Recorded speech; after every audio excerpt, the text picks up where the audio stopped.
दोस्तों, मेरा नाम है अनवारुल्लाह और मेरी ये कोशिश है कि लखनऊ की वो पुरानी इमारतें और वो पब्लिक प्लेसेस जिनका ताल्लुक़ इतिहास से रहा है, उन्हें मैं आपको ब्लॉग की शक्ल में दिखा सकूं। अब हम अपने आज के ब्लॉग को शुरू करते हैं। दारुल उलूम नदवतुल उलमा, इन शॉर्ट अगर इसे कहें तो नदवा। अगर हम इसका इंग्लिश में तर्जुमा करें तो बनता है house of knowledge and assembly of scholars. Darul Uloom Deoband जब कायम हुआ था तो इसका मकसद था खालिस दीनी तालीम मुहैया कराना, और दूसरी तरफ अलीगढ़ मुस्लिम यूनिवर्सिटी या AMU, इसका मकसद था सिर्फ दुनियावी तालीम को लोगों तक पहुंचाना। इन दोनों इदारों के बीच में एक खला कायम थी या खाई थी। इस खाई को ख़त्म करने के लिए कानपुर में 1892 में मदरसा फैज़-ए-आम कायम किया गया। ये मदरसा मौलाना मोहम्मद अली कानपुरी मुंगेरी साहब ने कायम किया था। उसके बाद इस मदरसे को लखनऊ के मामू भांजे की कब्र पर गोलागंज में एक जगह है खातून मंजिल, वहाँ पर इसे शिफ्ट कर दिया गया। कानपुर में ये मदरसा 1892 से लेकर 1897 तक रहा। फिर 1898 में इसे लखनऊ में मुंतकिल कर दिया गया, खातून मंजिल में। यहाँ ये प्राइमरी एजुकेशन देता था लोगों को। इस बीच 3 फरवरी 1910 को मौलाना शिबली नोमानी साहब, जो पहले अलीगढ़ मुस्लिम यूनिवर्सिटी से सर सैयद अहमद साहब के साथ काम कर रहे थे, लेकिन किसी बात को लेकर उनका सर सैयद साहब से इख्तिलाफात हो गया, लिहाजा उन्होंने वहाँ से इस्तीफ़ा दे दिया और 1904 में दारुल उलूम नदवा को ज्वाइन कर लिया था। तो मैं बता रहा था कि शिबली नोमानी साहब ने एक मीटिंग की। ये मीटिंग सर सैयद आगा खान साहब, भोपाल के नवाब आमिर सहारनपुरी साहब वगैरह वगैरह की मीटिंग हुई थी, और इस मीटिंग में ये तय हुआ था कि इस नदवे को खातून मंजिल से इस कैंपस में शिफ्ट कर देना चाहिए। लिहाजा 1914 को ये मदरसा इस दारुल उलूम नदवतुल उलमा में कायम हो गया। इसे गैलेक्सी ऑफ स्कॉलर्स भी कहते हैं, क्योंकि इस गैलेक्सी में ऐसे ऐसे स्कॉलर्स निकले हैं इस नदवे से जिनका नाम पूरी दुनिया में मशहूर है, जिन्होंने बहुत काम किया दीन के लिए। अगर मैं चंद नाम आपको गिनाऊं तो उसमें से हैं मौलाना सुलेमान नदवी साहब, मौलाना सैयद अबुल हसन अली नदवी उर्फ अली मियाँ साहब, मौलाना राबे हसन साहब, मौलाना सईदुर रहमान आज़मी साहब, मकसूद आलम साहब, मौलाना यूनुस नगरामी साहब वगैरह वगैरह। ये तो हमने उस गैलेक्सी से चंद नाम लिए हैं, सभी नाम तो मैं आपको बता भी नहीं सकता हूँ, इसके लिए 2 घंटे का प्रोग्राम भी कम पड़ेगा। इस दारुल उलूम नदवतुल उलमा के पहले वाइस चांसलर जो थे, यानी जो VC थे, वो थे मौलाना मोहम्मद अली मुंगेरी साहब, और इसके 7वें वाइस चांसलर मौलाना अली मियाँ थे। मौलाना अली मियाँ की शख्सियत के बारे में अगर मैं थोड़ा सा बताऊँ आपको, तो मौलाना ने दीन के लिए बहुत काम किया। इनकी सैकड़ों किताबें हैं जो दीन की खिदमत के लिए लिखी गई हैं। मौलाना की इसी दीन की खिदमत को देखते हुए सऊदी अरब हुकूमत ने 1980 में मौलाना को शाह फैसल अवार्ड से नवाजा था। मौलाना अपनी ऑटोबायोग्राफी भी लिख रहे थे जिसका नाम था कारवाने ज़िंदगी।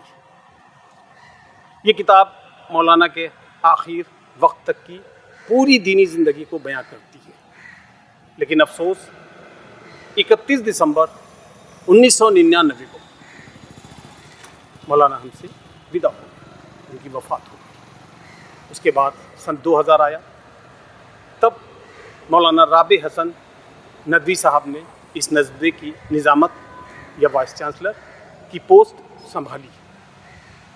मौलाना एज ए वीसी यहाँ पर अपनी ज़िम्मेदारी को बखूबी अंजाम दे रहे थे।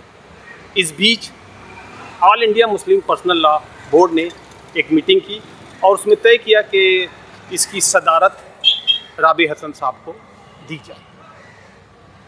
तो अब मौलाना के ऊपर दोहरी जिम्मेदारी थी, एक नदवे की निज़ामत को संभालना और दूसरी all India Muslim personal law board की सदारत जिम्मेदारी को भी संभालना। मौलाना इन दोनों जिम्मेदारियों को बखूबी अंजाम देते रहे। लेकिन 23 अप्रैल 2023 को यानी इसी साल मौलाना हम सब से अलविदा कहकर अल्लाह से मिलने के लिए जाते रहे। मौलाना की वफ़ात हुई। उसके बाद वक्त आया मौलाना बिलाल हई हसनी नदवी साहब का, जो मौजूदा दौर में इस नदवे के वाइस चांसलर हैं। मौलाना बिलाल अब्दुल्लाई हसनी साहब बखूबी अपने काम को कर रहे हैं और ये काफ़ी जोश से भरे हुए दिखते हैं और बहुत एनर्जेटिक हैं। उम्मीद है कि अपने बुजुर्गों के काम को बखूबी अंजाम देंगे और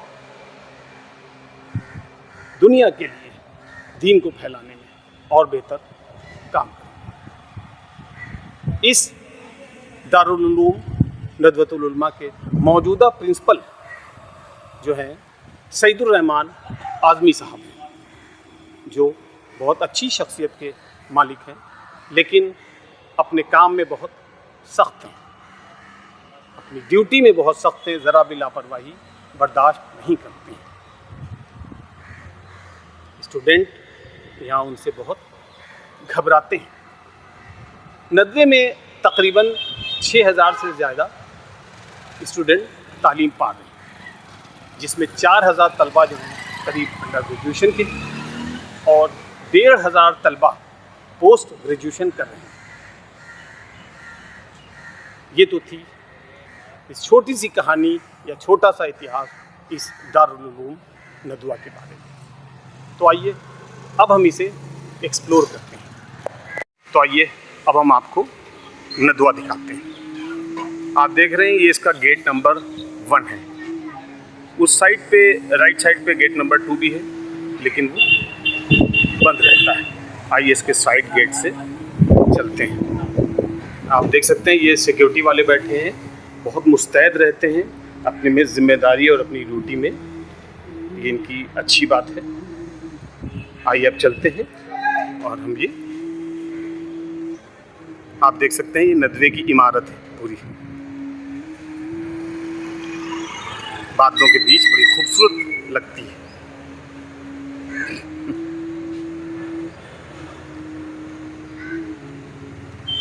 ये देखिए दूर से दिख रही है पूरी इमारत। इधर भी देख सकते हैं आप, वो सामने मस्जिद दिख रही है और ये इधर ऑफिसेस वगैरह हैं। ये पूरा हम साइड से आपको दिखा रहे हैं।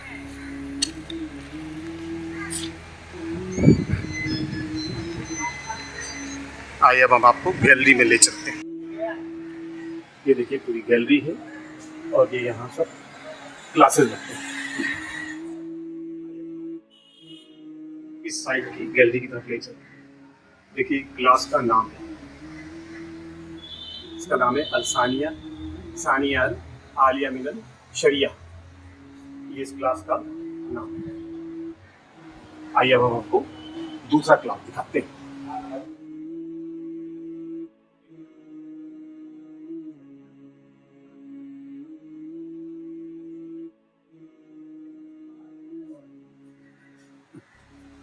चलिए आगे चलते हैं।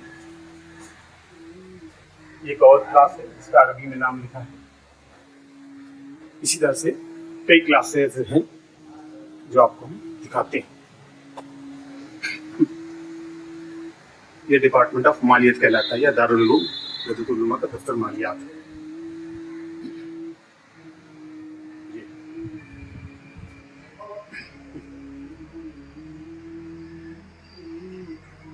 आइए आगे चलते हैं।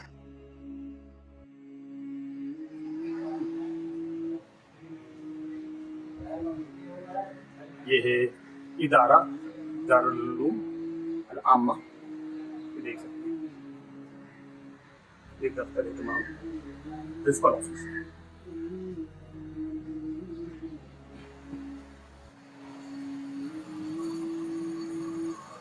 ये सब इसके अंदर क्लासेस हैं।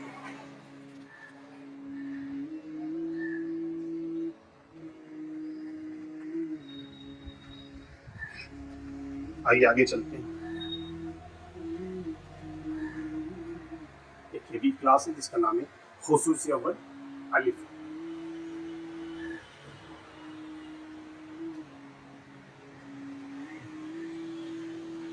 यह खुसूसी अव्वल, इसका नाम है खुसूसी अव्वल बे।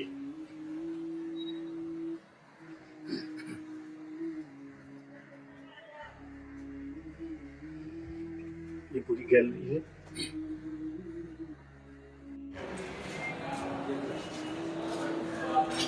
आइए आपको दूसरी क्लास में दिखाते हैं। देखिए ये भी नदवे के बच्चों की क्लासेस हैं। देखिए मैदान है बड़ा सा, और ये मस्जिद दिख रही है। ये देखिए पूरा इदारा दिख रहा है यहाँ से।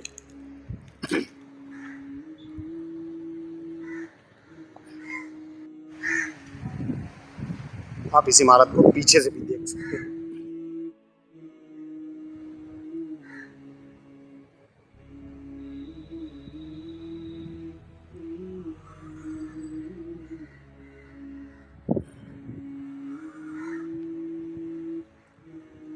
ये देखिए इसकी बैक साइड से पूरी तस्वीर। आइए आगे चलते हैं।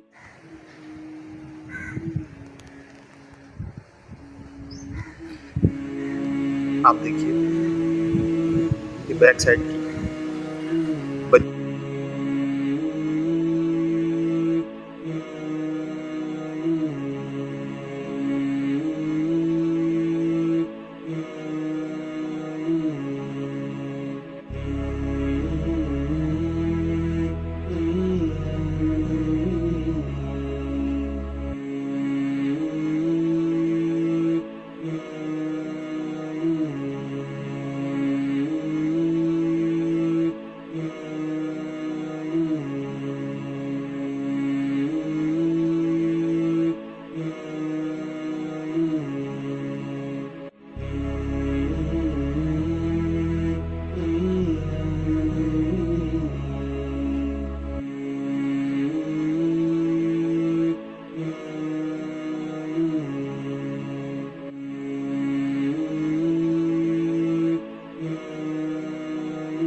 देखिए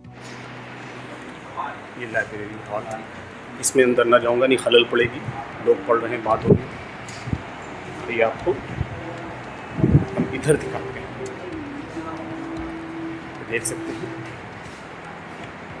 ये साहब खड़े हैं।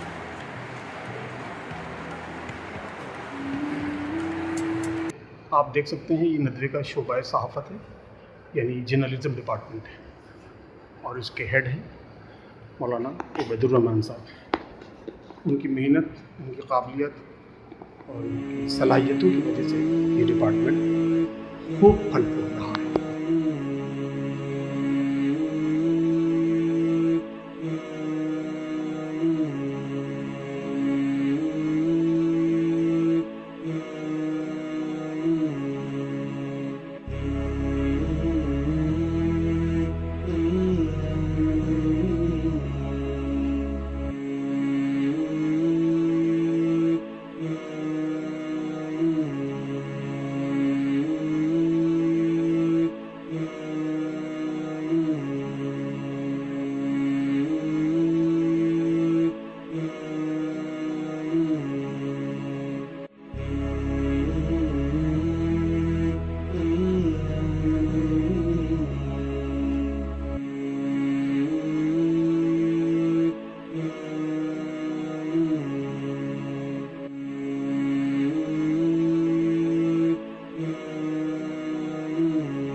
भाई हसनी नदवी साहब से मिलने के लिए। उनसे चंद सवालात पूछते हैं। तो आइए चलते हैं। अस्सलाम वालेकुम मौलाना। आप माशाल्लाह तवानाई से भरे हुए दिखते हैं और बहुत ही लगता है कि बहुत जोश है आप में देखने में ऐसा महसूस होता है। तो हम इसी बारे में आपसे सवाल पूछ रहे थे कि आप नदवे की बहबूदी के लिए क्या करेंगे? जाहिर है कि ये एक अमानत है हमारे बुज़ुर्गों की। जी बेशक। और बानियों ने जिस मकसद को सामने रख कर ये इदारा कायम किया जी, और फिर उसके बाद अखीर दौर में ख़ास तौर से हज़रत मौलाना अली मियां साहब रहमतुल्लाह अलैह ने इसको गोया बाम अरूज तक पहुँचाया और दुनिया में जिस जरूरत हुई लोगों ने फ़ायदा उठाया जी, और फिर हज़रत मौलाना आबिद साहब रहमतुल्लाह अलैह ने हज़रत मौलानी के उसूलों की बुनियाद को सामने रख कर जी, उसको आगे बढ़ाने की कोशिश की। जी। हमारी यही जिम्मेदारी है कि हम उसको उसी निज़ाम के साथ आगे बढ़ाने की जो ये कोशिशें अल्हम्दुलिल्लाह हम लोग कर रहे हैं। और मैं तना क्या कर सकता हूँ, वाक़या ये है कि यहाँ के असातिज़ा हैं, हमारे जो मुआविनीन हैं, इन हज़रात की मेहनतों का नतीजा है जो नज़र आ रहा है। जी, और बेशक। ये सब आपस में मिलकर मोहब्बत के साथ जो काम कर रहे हैं इसका अल्हम्दुलिल्लाह हमें बड़ा फ़ायदा मिल रहा है। जी, हमें उम्मीद है कि इंशाअल्लाह अगर अल्लाह का हुक्म है और यकीनन बानियों का इखलास काम करता है, ये निज़ाम इंशाअल्लाह जारी रहेगा। और चूँकि नदवे की बुनियादी इस पर थी कि अल-जम्अ बैन अल-क़दीम अस-सालिह वल-जदीद अन-नाफ़िअ, तो हम कोशिश कर रहे हैं कि जदीद नाफ़िअ से भी फ़ायदा उठाएँ। जी बेशक। लेकिन ये शर्त है कि जो क़दीम सालिह है, जो हमारे उसूल हैं, उनमें हम ज़र्रा बराबर भी कंप्रोमाइज़ नहीं कर सकते। जी, जी, हम उनको सामने रखते हुए और नए जो वसाइल उनको अख्तियार करते हुए आगे बढ़ने की एक कोशिश कर रहे हैं। अल्लाह की तरफ से ये सब फैसले होते हैं, वो चाहेगा तो काम होगा। और क्योंकि मुखलिसीन का अमल है तो इससे उम्मीद है कि अल्लाह ताला इसमें मदद फरमाएगा और काम इंशाअल्लाह जारी रहेगा। जी। मौलाना, मिल्लत के लिए क्या आपका रहेगा? तो मिल्लत के लिए एक बड़ी अहम ज़रूरत जी है। बिल्कुल। और देवबंद और अलीगढ़ जिस वक्त कायम हुआ उस वक्त नज़रतुल उलमा की तहरीक उसके बाद इसीलिए शुरू हुई जी, कि ऐसे अफराद यहाँ तैयार हों, ऐसे उलमा तैयार हों जो एक तरफ उसूल फिल इल्म रखते हों, शरीयत इस्लामिया के माहिर हों, और दूसरी तरफ वह हर तबके से बात करने की सलाहियत रखते हों। ये कोशिश नदवे ने शुरू दिन से की है और आज भी ये कोशिश जारी है। और अल्लाह का शुक्र है कि ऐसे अफराद यहाँ तैयार हुए जिन्होंने दुनिया के मुख्तलिफ मुल्कों में काम किया। इस मुल्क में उनकी बड़ी खिदमत हैं, मिली एतबार से भी, तो इस मुल्क की खिदमत के एतबार से भी उनके जो काम है वो ऐसे हैं कि एक फ़र्द का काम बाद मरतबा देखा जाए तो अकेलियों पर भारी जी, अल्हम्दुलिल्लाह तो इसी तरह चल रहा है। जी। मौलाना, आपने हमारे मुख्तसर से सवाल का जवाब दिया, बहुत बहुत शुक्रिया आपका। ये ब्लॉग मेरा यहीं तक था, पहाड़ को दिखाते हुए मैं अपना ये ब्लॉग यहाँ पर ख़त्म करता हूँ। Thank you for the watching this blog.